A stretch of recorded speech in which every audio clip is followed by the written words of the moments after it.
Introduction. The terms of Global North and Global South offers a framework for understanding global inequalities and power dynamics. They categorize countries based on socioeconomic and political characteristics, highlighting historical legacies of colonialism and unequal development, while geographically emphasize they serve as shorthand for examining disparities and wealth, development, and influence. Acknowledge the interconnectedness and historical factors that shape the global landscape. Global North. The Global North generally refers to developed societies, often located in the Northern Hemisphere, characterized by established democracies, wealth, technological advancement, political stability, aging populations, low population growth, and dominance in world trade and politics. Despite these advantages, the Global North faces significant challenges, including environmental issues and internal socio-economic disparities. So, ang Global North sila ang mas adunahan or mas develop nga mga nasod na sila mga kinaiya nga lig-on nga demokrasiya usa ka sistema nga naglihok nga epektibo sa usa ka nasod. Like for example, about sa eleksyon, aduna sila gawas nun og patas nga eleksyon, na sila maayong kahimtang, edukasyon, kahimsog, mga advanced nga teknolohiya, adunay international nga organisasyon kasabutan sa mga desisyon sa kalibutan. Ang Global North nagtumo sa mga adunahan nga mga nasod sa amihanong bahin sa kalibutan bisan pa sa ilang pagkaadunahang nasod nagatubang pod silag mga problema. Lakip niini ang polusyon tungod sa daghang industriya ug kamahal sa serbisyo. The Global South is a conceptual term referring to the countries, often characterized by lowering income, developing economics, and the history of colonialism or neocalism. It encompasses a diverse range of nations facing challenges like poverty, inequality, climate change, vulnerability, and often experiencing a degree of economic or political dependence on the welder. Global North, the term highlight historical power imbalance and ongoing global inequalities, though it's important to recognize the diversity and complexity within the Global South. So it means, ang Global South daw ang bansang kadalasang nailalarawan sa mababang kita, umuunlad na ekonomiya o kasanayan ng kolonyalismo o neokolonyalismo. So, ang bansang naharap sa mga hamon tulad ng kahirapan, hindi pagkapantay-pantay,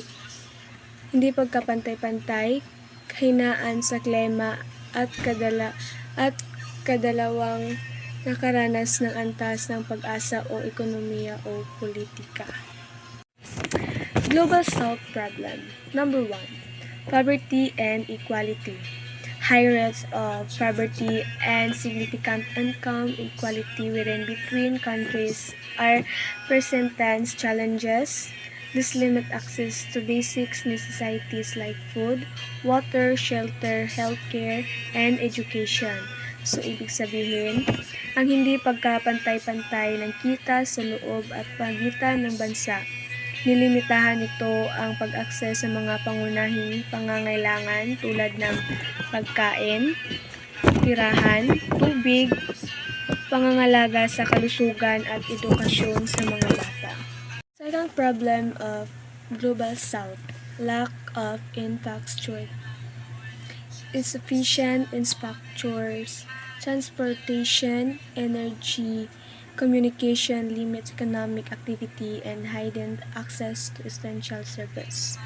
So ito ay hindi sapat na infrastructure, transportasyon, enerhiya, komunikasyon ay naglilimita sa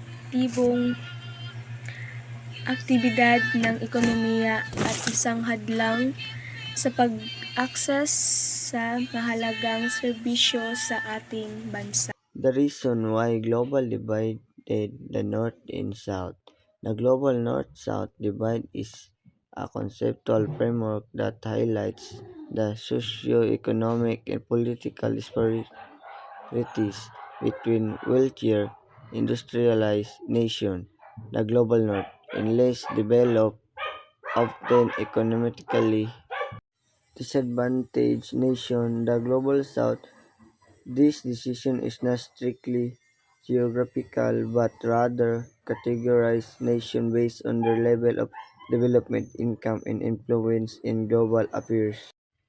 Ang global na paghahating Hilagang Timog ay isang konseptual na balangkas na nagpapakita ng mga sosyo-ekonomiko at politikal na agwat sa pagitan ng mas mayayamang industrialisadong bansa, the Global North, at ng mga hindi gaanong maunlad at madalas ay ekonomikong nahihirapang bansa, ang Global South.